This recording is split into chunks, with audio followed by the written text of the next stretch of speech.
Sir आपने ignorance of law की बात की। अब भारत इसमें अलग अलग टाइप के लोग हैं, सब इंटरनेट इस्तेमाल करते हैं, लगभग काफी सारे लोग। और इसमें जेंजी भी आती है, इसमें हमारे जो हैं सीनियर सिटीजन भी आते हैं, वर्किंग क्लास आती है, अलग अलग लोग हैं। अब लोग सोशल मीडिया पे हैं, लोग डिजिटल पेमेंट्स कर रहे हैं, तो ये पूरा एक इकोसिस्टम साइबर का है। तो आपके एक्सपीरियंस के अकॉर्डिंग ऐसी कौन सी बेसिक मिस्टेक्स हैं जो हर कोई आजकल कर रहा है और वो आईटी एक्ट में वायलेशन है? आजकल हम बहुत सारी चीजें कर रहे हैं जो हम फॉर ग्रांटेड मान रहे हैं, लेकिन कहीं ना कहीं आईटी एक्ट में वायलेशन हो जाता है। उदाहरण के तौर पर आज किसी और का यूजर नेम या पासवर्ड इस्तेमाल करके कोई भी नेटवर्क वाईफाई को लॉक करना एक सामान्य बात है। मैं आपके दफ्तर आया हूं, मुझे आपका वाईफाई चाहिए, मैं आपसे यूजर पासवर्ड मांगूंगा। अगर तो आपने मुझे इजाजत दे दी है तो ठीक है, अगर मैंने आपकी इजाजत नहीं ली तो वो वायलेशन हो जाता है। आईटी एक्ट में दंडनीय अपराध है। तो कॉन्सेंट जरूरी है। कॉन्सेंट जरूरी है। कॉन्सेंट ना हुआ तो 3 साल की सजा है, 5 लाख रुपए जुर्माना है, सेक्शन 66 भारत की आईटी एक्ट में। साथ ही साथ बहुत सारे लोग हैं जो अश्लील कंटेंट को देखना पसंद करते हैं। 18+ content, adult content, mature content. देखिए, अगर आप कंटेंट को देख रहे हैं कोई दिक्कत की बात नहीं, कानून कहता है आप देखिए, मैं आपको नहीं पकड़ूंगा। लेकिन अगर आप उसका प्रकाशन करेंगे, पब्लिकेशन करेंगे, ट्रांसमिशन करेंगे या प्रकाशन या ट्रांसमिशन में हेल्प प्रदान करेंगे, तब वो दंडनीय अपराध हो जाएगा। उसमें 3 साल की सजा है, 5 लाख रुपए जुर्माना है। तो अज्यूमिंग आपको एक अडल्ट जोक आया, आपको अच्छा लगा, आपने अपने फ्रेंड को भेज दिया व्हाट्सएप पे, कहीं और पे, आपने ऑफेंस कर दिया। अब आप पकड़े जाएं या ना पकड़े जाएं वो बात की बात है, लेकिन पकड़े जाएंगे तो सजा की दिशा में आप जा सकते हैं। तो अगर मैं देख रहा हूं तब कुछ नहीं होगा? देखिए, लॉ कहता है कि व्यूइंग ऑफ पोर्नोग्राफी ऑफेंस नहीं है। क्यों? क्योंकि भाई आप अडल्ट हैं, आप देख सकते हैं। लेकिन अगर आप उसी पोर्नोग्राफी को, उसी ऑब्ससेनिटी को प्रकाशित करते हैं, डिस्ट्रीब्यूट करते हैं, लोगों को डिसेमिनेट करते हैं, सेंड करते हैं, तब वहां पर कानून का आपत्ति है। वहां पर वो इसे एक पीनल ऑफेंस बना देता है, सेक्शन 67 आईटी एक्ट में। मैंने ऐसे बहुत सारे केसेस किए हैं जहां पे लोगों ने अनजाने में इस तरह की कंटेंट को प्रकाशित कर दिया, सेंड कर दिया, दोस्त को सेंड किया, पता लगा बाद में दोस्त के साथ दुश्मनी हो गई। उसी दुश्मन ने आपके बरखिलाफ कंप्लेंट दाखिल कर दी और एफआईआर दर्ज कराया कि साहब, इसने देखिए ऑब्सीन इलेक्ट्रॉनिक कंटेंट मुझे भेजा था, ये मेरे पास स्क्रीनशॉट है, और उसके आधार पर सेक्शन 67 आईटी एक्ट में मुकदमे दर्ज हुए हैं। तो सर आप जो ये कह रहे हैं तो नॉर्मल कॉलेज, मतलब कॉलेज में बहुत नॉर्मल लोग अपना सेंड करते हैं बिना उसके कुछ। देखिए, नॉर्मल तो सही बात है, वो कहते हैं ना चोरी सारे करते हैं, जो पकड़ा जाए वो चोर कहलाता है। तो आपको ये देखना है कि आप पकड़े ना जाए, कोशिश करें आप कानून की गिरफ्त में ना आए, क्योंकि एक बार आप इस गिरफ्त में आ गए तब मैं आपको विश्वास दिला सकता हूं कि कई साल लग जाएंगे इस कानून के भंवर से बाहर आने के लिए। आज 2025 है, मैं 2002 का एक साइबर क्राइम का मुकदमा कर रहा हूं। आज करीबन 23 साल हो गए हैं, अभी भी मुकदमा पूरी तरीके से फर्स्ट लेवल पर क्लोज नहीं हुआ है। First level 23 years. जी हाँ। तो देखिए, आपका ये एक्सपेक्टेशन कि साइबर क्राइम है, तुरंत हम बटन दबाएंगे, तुरंत मुकदमे का फैसला हो जाएगा, तुरंत कन्विक्शन हो जाएगी, ऐसा कुछ नहीं होता। क्यों? क्योंकि आपको इलेक्ट्रॉनिक एविडेंस को इकट्ठा करना है, उसे प्रोड्यूस करना है, उसे प्रूव करना है, और नॉर्मली प्रूव नहीं करना, एक पर्टिकुलर तरीका है। पहले सेक्शन 65B एविडेंस एक्ट होता था, आज धारा 63(4) है भारतीय साक्ष्य अधिनियम, उसके तहत आपको साबित करना पड़ेगा, और साबित करने में आपकी नानी याद आ जाती है। तो इसलिए आजकल कोई भी इलेक्ट्रॉनिक रिकॉर्ड को प्रूव करना एक बहुत बड़ी हरक्यूलियन टास्क है, और लोगों को इस बात को मद्देनजर रखना होगा। तो सर आपकी 200 बुक्स में से कुछ बुक्स हमने वहाँ पीछे भी लगाई हुई हैं, और मैं उसमें से अब अगेन 25 साल हो गए आईटी एक्ट को ऑलमोस्ट, और उसमें से मैं कुछ चीजें पढ़ रहा था।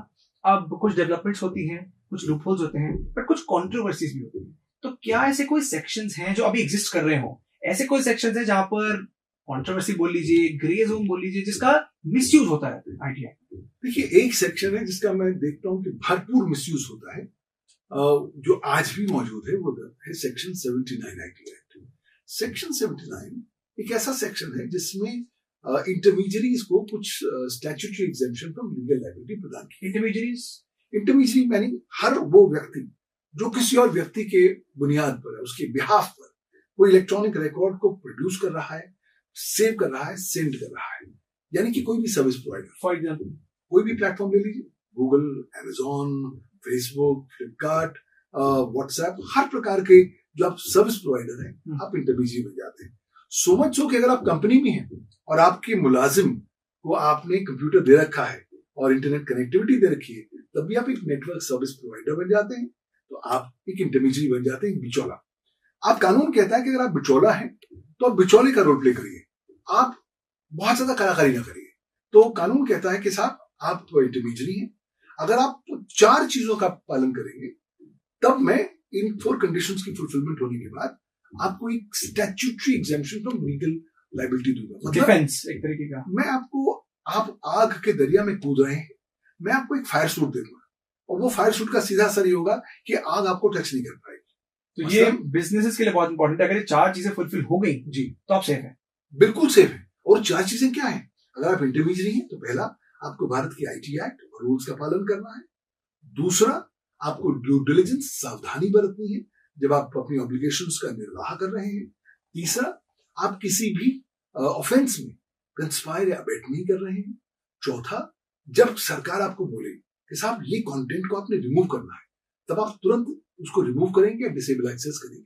अगर इन 4 चीजों का आपने पालन कर दिया तब कानून आपको एक स्टैट्यूटरी प्रॉमिस देता है। 3 भी नफी, 4 चारों के चारों होने चाहिए, उनमें से एक भी मिसिंग हो गया तो आपको सुरक्षा कवच नहीं मिलेगा। अगर ये चारों कंडीशन आपने फुलफिल कर दिए, कानून आपको एक ऐसा सुरक्षा कवच देता है कि आपको गारंटी देता है कि आपके बरखिलाफ कहीं पर कोई भी मुकदमा हो जाए, आपको कोई नहीं फोर्स कर सकता कि आप 1 रुपया पैसा दीजिए।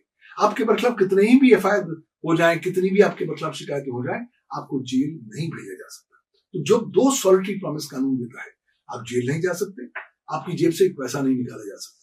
जब ये आपको सेफ्टी नेट मिल जाता है, तब आप निधन होकर अपना काम कर सकते हैं। और चाहता ही कानून ये है कि एज एन इंटरमीडिएरी आप अपना काम करें और ये गड़बड़ ना करें। हो क्या रहा है, अधिकांश तौर पर इंटरमीडिएरीज कह तो रहे हैं कि साहब मेरी को सुरक्षा कवच का अधिकार है, लेकिन वो 4 कंडीशंस को फॉलो नहीं कर रहा है। तो अक्सर कहीं ना कहीं जो यूजर्स होते हैं, अफेक्टेड पर्सन होते हैं, उनको कहीं ना कहीं दिक्कतें आती है। मैं आपको उदाहरण देता हूँ।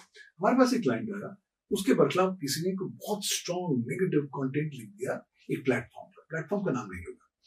हमने प्लेटफॉर्म को लिखा कि साहब ये देखिए गलत लिखा हुआ है और ये तथ्यों के अनुसार नहीं है, प्लीज इसको रिमूव करें।